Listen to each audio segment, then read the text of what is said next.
Only James Gunn could make a superhero movie where he includes a superhero with the power of polka dots in the same movie where he essentially casts Patrick Star as his main villain and somehow manages to make it all work. The year was 2021 and things were not going well for Warner Brothers. The DC Extended Universe had just given us Wonder Woman 1984 and Birds of Prey, but both of those films had essentially fallen flat at the box office, with each one opening to mediocre reviews. Excitement for the once promising DCEU was quickly fizzling out. That is, until Warner Brothers hired James Gunn, who had recently been fired from Marvel due to controversial tweets, and they gave him complete creative control to do whatever project he wanted. So that is how we got The Suicide Squad. Definitely the most unique film in the DCEU. But does this strange little gem of a DC film still hold up?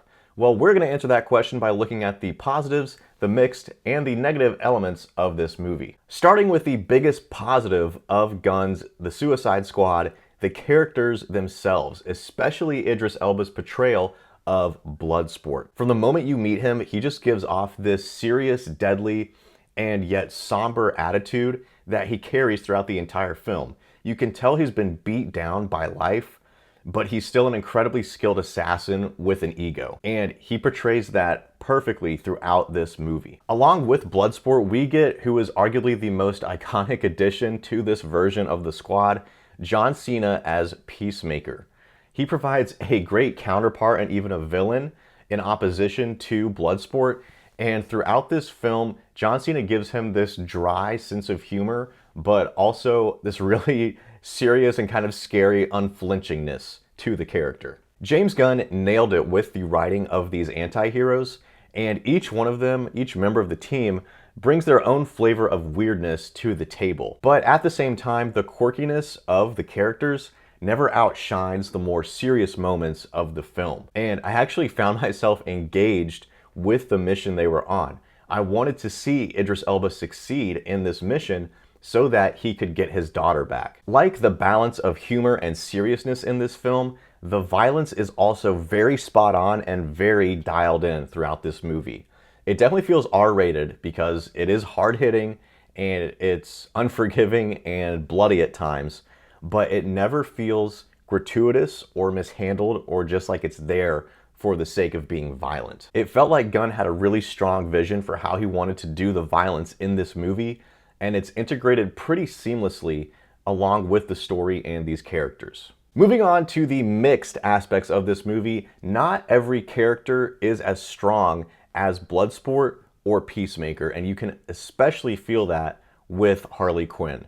Her entire subplot feels pointless, and it feels like they did not know what they were doing with her character. By the end of her 20-minute segment subplot of this movie, I was like, so is she supposed to be this crazy psycho girlfriend character, but then sometimes she actually does care and have normal emotions, so that's confusing? Or is she supposed to be this like cliche girl boss character, but then she also wants to be a princess? I could never figure out what they were trying to do with her character, and it feels like she's just a holdover from the last version of the Suicide Squad, and they just had to keep her in this movie, and they were just throwing stuff at the wall and seeing what worked. Another huge mixed aspect of this movie is the use of soundtrack.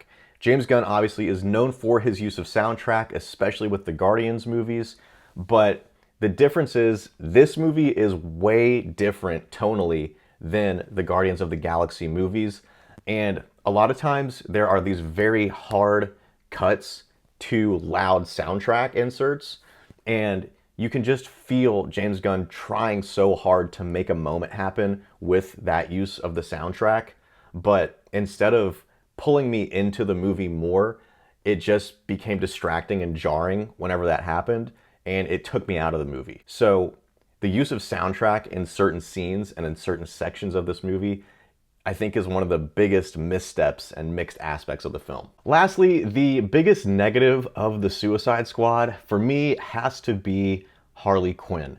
Her character just feels super messy and uninspired in this movie, and the decision to make her this badass girl boss who saves herself, who doesn't need to be saved by anyone else, just feels super tired and super cliche. The actually interesting female character in this movie is Ratcatcher. Her character has much more depth and much more intrigue and development throughout the course of the film. So what's the final verdict? Does the Suicide Squad still hold up, or was it all just hype at the time of the movie's release? I think this is a genuinely good DC film that does still hold up. The positives of this movie for me definitely outweigh the short list of negatives that I had for the film. And all that being said, this movie did do well critically when it came out, but ultimately it underperformed at the box office, and the DCEU would only survive for 2 more years until 2023 after this movie came out. It's a 7.5 out of 10 for the Suicide Squad. Let me know down in the comments, do you guys remember this movie? And if you do, who is your favorite team member of this version of the Suicide Squad? My favorite has to be, hands down, Polka Dot Man. That guy is absolutely a powerhouse. His superpower is so underrated. He can just disperse deadly objects throughout the air that will basically kill anything on sight. And this movie has some great wacky characters and world building. And if you want to talk more James Gunn world building, I talk about that here in my Superman review, so you can go watch that right now. Thank you so much for watching.